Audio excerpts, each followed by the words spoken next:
name is Poppy Koza. I'm from South Africa. I'm the Director of Civil Aviation, or the Chief Executive Officer of the South African Civil Aviation Authority. I've been involved in aviation security for a number of years, and it's going to be exciting and interesting to see the lineup of the topics for the symposium, because we believe that it touches on most critical issues, the issues of security culture, the issues of advancing technology, the issues relating to the implementation of the standards and recommended practices to mitigate the current threat. We'll be talking about issues relating to capacity building, and we believe that the more we get our workforce capacitated, skilled in terms of aviation security, the more we are able to deal with the new and emerging threats. So we believe that it's going to be quite an exciting time, and we invite you all to be part of this symposium.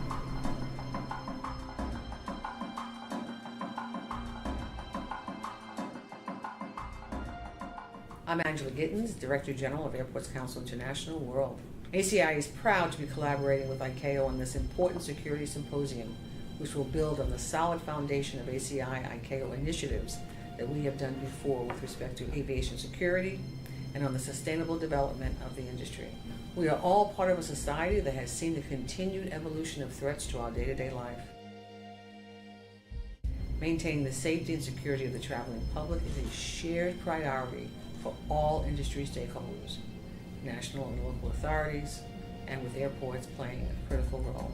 This first annual Global Aviation Security Symposium will bring together aviation security professionals from around the world to discuss a new mindset for aviation security, one that embraces a culture beyond a set of standards.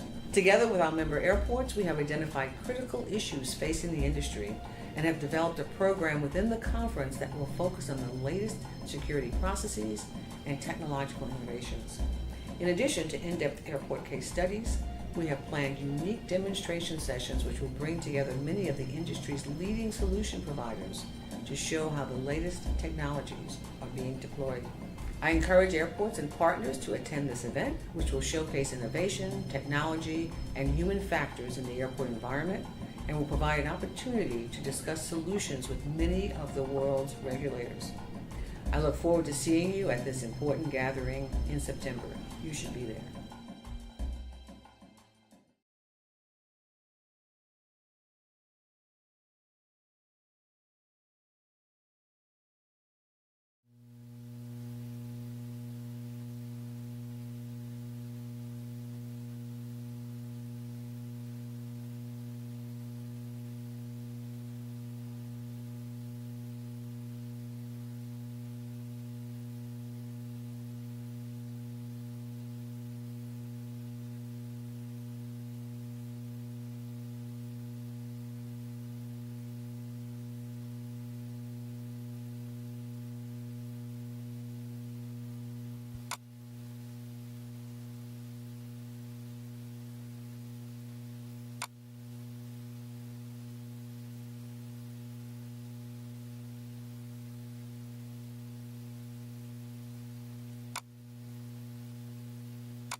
Good morning, everyone.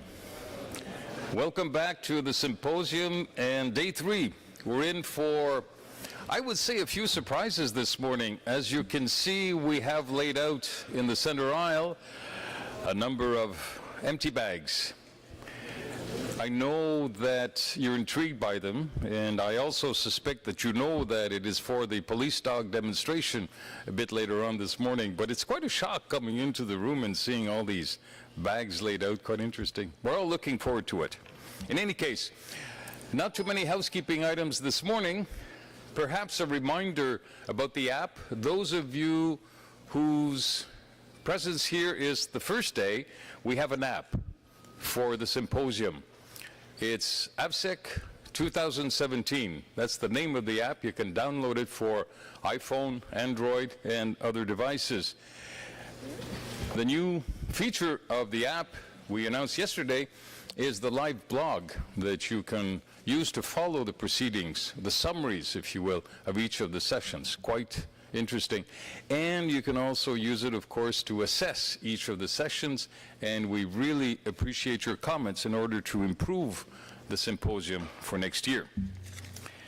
So we'll get right into the program. The first presentation this morning is an overview of the rationale, the methodology, and the importance of applying security measures that are consistent with internationally recognized standards in order to achieve effective, efficient, and sustainable aviation security, and doing so through people, processes, and technological innovation. To provide this overview, we are delighted to have with us Mr. Steve Karoly, Acting Assistant Administrator at the TSA in the United States. Working in close collaboration with Administrator Pikowski, our guest speaker at the opening of the symposium, Steve's role is to serve as the principal advisors on matters relating to capabilities and requirements used in all modes of transportation. He also ensures that security technologies and processes are employed to meet the overall mission, vision, goals, and objectives of TSA and the Department of Homeland Security. So, Steve, we're very much looking forward to your presentation, and the floor is yours. There we go. I believe this is yours. I should not walk away with it. It wouldn't be too good. It's all good. Thank you, Denny. Well, good morning, everybody. First of all, I'd like to say I'd like to applaud you all for coming back to the third and final day of the symposium. So that's good news. I also want to say ahead of time, I apologize to the interpreters because I have this feeling that I'll be going off script, probably right from the get-go. So hopefully they can follow. And usually when I go off script, my team back at TSA worries a little bit, so hopefully the interpreters won't worry. Before I provide my prepared remarks, I want to offer one observation and one question to you all. The observation that I'm thinking about is over the last day and a half, many organizations came up here and spoke about various topics, and those topics seem to align and are very similar across the board. And I'll call it my A to Z list. You know, A, automated screening lanes. B, biometrics. C, computed tomography. D, data analytics. E, efficient AITs or efficient X-rays. F, facial recognition systems on the move. And the list can continue. So that's the observation. Seems like there's a lot of organizations going after the same solutions, if you will. So my question is to you all, is there a better way that we can work together to harmonize those efforts? As an example, if organizations 1, 2, and 3 were really focused on biometrics and wanted to focus on that, they could put all their resources and efforts into that, while organizations 4, 5, and 6 can go work on, say, computed tomography. Allowing them the industry partners to focus and only have one master, if you will, would be very helpful and beneficial, because I think at that point we could get capability quicker to the field. So let me rephrase the question, can we harmonize some of our efforts? And I think the answer is yes. And I'm not sure if he's in the audience, but I will tell you, my friend and colleague from CATSA, Mr. Mike Saunders, we're working on that together. So can we do that more broadly? And maybe I'll even rephrase the question one more time. Will we be able to harmonize?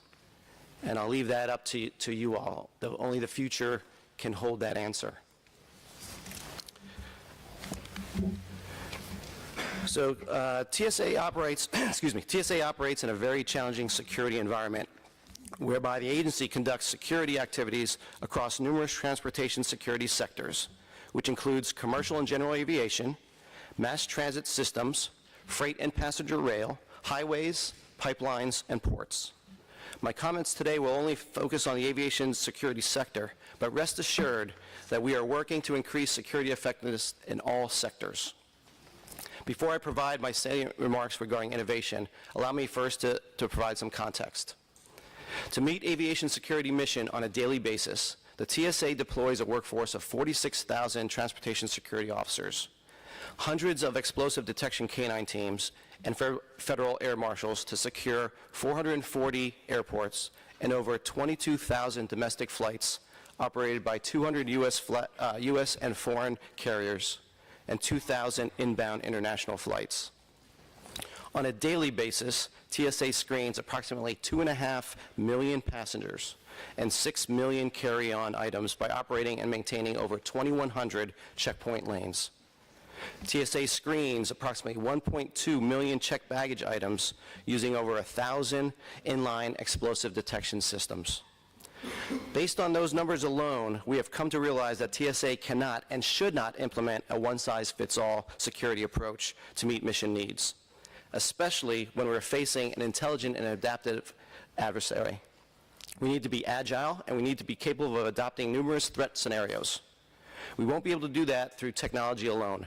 We need to address this challenge through both material solutions, think technology, and non-material solutions, think people and process. TSA's near-term objective is to re-engineer or re-architect the aviation security ecosystem, starting from the top-down and bottoms-up approach, with a continued focus on increased security throughout the system. As we focus on increasing security, we will not forget about those other principles that will help guide our re-engineering effort. Those principles include resiliency, efficiency, and favorable passenger experiences. As the TSA administrator noted on Tuesday, we must embrace innovation in different forms in order to counter the threats against our aviation system. The administrator also highlighted the need to be expedient and the need to heighten our collective sense of urgency. At TSA, we are reimagining the traditional notion of innovation and fostering innovation beyond technology. Our focus is in 3 areas: people, process, and technology. From a people perspective, we need to engineer our security ecosystem with the people in mind, and we need to ensure that the people are considered as part of the system. The people I'm talking about include both the transportation security officers as well as the passengers, and that was brought up yesterday as well in a different presentation. In the area of human factors, we need to provide our transportation security officers with the tools to improve operational efficiency and security effectiveness. These tools that we are considering include our Transportation Security Officer Aptitude Alignment Tool, Screener's Auto Diagnostic Adaptive Precision Training Tool, and our X-ray Simulator Tool. These type of tools allow TSA to better determine who is best suited for specific screening functions. Why wouldn't we want to have our technology-savvy officers operate the technology, while our better communicative officers focus on passenger engagement functions? This is called specialization of functions, and everywhere else in the industry and other industries focus on that. It's a division of labor, so why not look at that? In the area of staffing, we are working with TSA leadership in the field and with industry to develop better staffing models that would allow us to forecast expected passenger volume and throughput in near real time to better plan and provide real-time checkpoint staffing updates, to optimize lane performance and staff scheduling to improve screening efficiency. And of course, we are looking at new ways to receive operator and passenger feedback. Lessons learned and best practices from solution demonstrations are being accumulated, assessed, and incorporated in our standing operating procedures and future requirements. And speaking of requirements, TSA was such a believer in trying to better understand the user requirements that 9 months ago, it stood up a separate office within the headquarters. This office is called the Office of Requirements and Capabilities Analysis, commonly referred to as ORCA. And I will say that I actually came up with that acronym. It was either that or the Office of Capabilities and Requirements Analysis, which is OCRA. So I'd rather be the killer whale than the vegetable. All right. Yeah, boom, boom. All right. We're also looking across the aviation security environment in terms of what process changes are needed. For example, in the area of checked baggage, we are updating and piloting additional screening procedures for higher risk passengers and their co-travelers' checked baggage. For accessible property, we are enhancing our accessible property screening capability by implementing procedures to improve detection performance while achieving the best possible balance between efficiency and effectiveness without adding additional cost in terms of time and risk. Looking at innovation in terms of technology, we're presently focused on checkpoint solutions. And you heard a lot about that work stream yesterday from Jose Bonilla from the TSA's Innovation Task Force.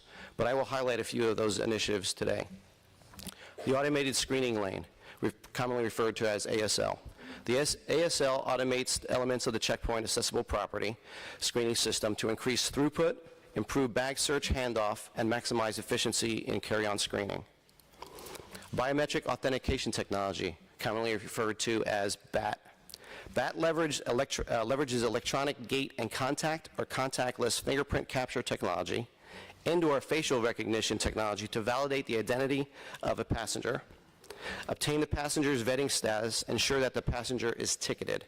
Once these three processes are satisfied, electronic gate opens and allows the passenger to transit the checkpoint into the checkpoint screening area.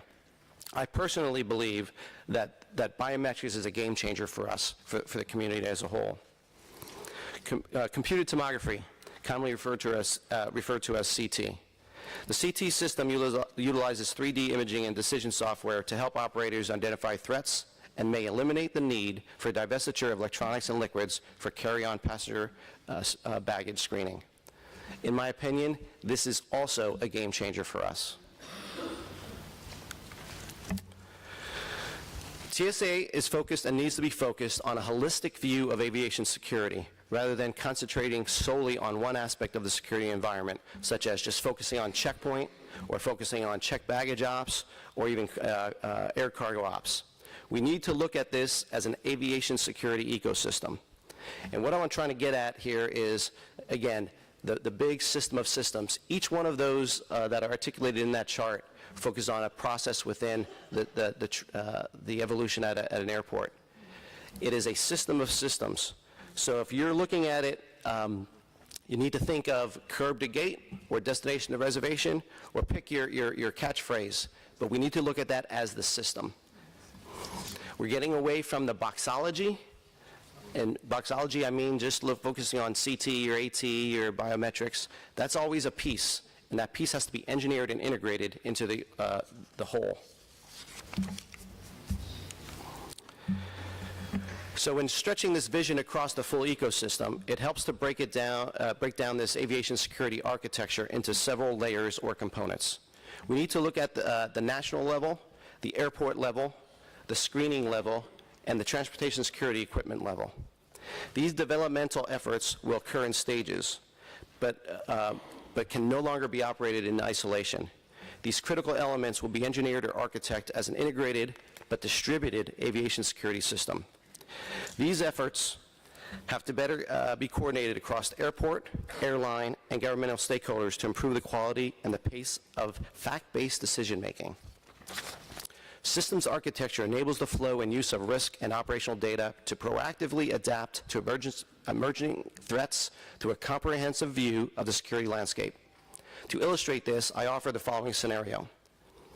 We receive, this is a scenario, we receive information from the intelligence community about a potential threat involving an artfully concealed improvised explosive device in textbooks, departing on flights from somewhere in the northeast of the United States. TSA shares, the IC community shares this information securely with airports in the Northeast via the Airport Operations Center, commonly known as the AOC. The AOC informs the transportation security managers who can modify their security procedures and technology settings automatically at all security checkpoints and checked baggage screening locations. The new security procedures and algorithms that are put in place and the emerging threat is now neutralized. All of this is done digitally, transmitting over shared data networks. This scenario highlights the need to get away from that sneaker net mentality.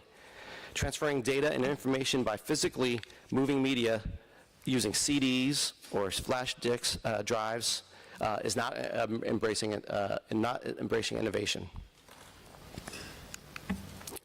TSA's vision for future checkpoint systems may look something like this. We believe we are investigating this type of design at the checkpoint because we believe in the future we will have an increased capability to better segment passengers and their property according to their risk level. Think of this as enhanced vetting. In this design, we are envisioning 3 different screening categories: standard screening, pre-check, and it may not be the pre-check as you know today, and pre-check plus. Again, don't focus on the names. This is just a concept. A future look at standard screening may look like the use of ASLs to offer continuous flow from divestiture and to avoid bottlenecks, deploying the CT systems to scan at primary screening locations or at secondary screening locations, and incorporating matrixed and/or remote screening of CT and/or enhanced advanced technology X-ray systems. The future look at pre-check screening may include the use of biometric capability for identity verification and the use of a scanning system that allows passengers to walk through the checkpoint area without stopping. This generation of technology can scan liquids, shoes, hand luggage, and personnel at a walking pace. And you saw a little bit of that yesterday as an example. The future look at pre-check plus screening may include conducting deeper vetting and background checks on passengers and allowing them to proceed through the checkpoint with minimal to no physical screening and/or random screening, similar to the known crew member today. Creating a pathway for passengers to participate by providing even more information for vetting to enroll in pre-check plus. This will allow for further increased potential flow and will allow for increased capacity needs. Again, this is looking at the checkpoint, but that's not the focus necessarily. The focus is across the whole entire aviation ecosystem. So in that pre-check plus example, it's not like the first time we're seeing that passengers when they show up at the identification point. We already see them coming in from the garage and in the common areas, and there's cameras and technology that are getting to understand and to know who that passenger is before that passenger gets to that point. So in summary, we have numerous initiatives that are currently deployed that allow us to leverage our people, our processes, and our technology, all with the goal of providing more effective and efficient security measures. Some of those initiatives are human performance tools, staffing studies and staffing allocation tools, our technologies like biometrics, CT, automated screening lanes. But this list is only the beginning. It's just a first step. As we continue to evolve, we understand and acknowledge that we, TSA, are only one stakeholder in the aviation security ecosystem. In order to have a true understanding of the capabilities we possess and a true understanding of the capabilities we need throughout the aviation security system, TSA must collaborate with other stakeholders and expand our concept of an aviation security. Towards that end, TSA is now focused on a holistic view of aviation security rather than concentrating solely on multiple but single aspect of the security environment. We are focusing on a collective domestic aviation security system that is engineered and architected as a holistic and integrated but distributed aviation security system. However, for all of us to be successful, we need to work together. TSA needs and desires support from its aviation security partners to include local law enforcement, airport authorities, airlines, governments, and other organizations. Otherwise, the implementation of this aviation security ecosystem will not come to fruition. By partnering to protect the system, we can create a future state that ensures that the traveling public is protected by effective and efficient aviation security, and that keeps pace or outpaces the intelligent and adaptive adversary. Thank you very much for your time today.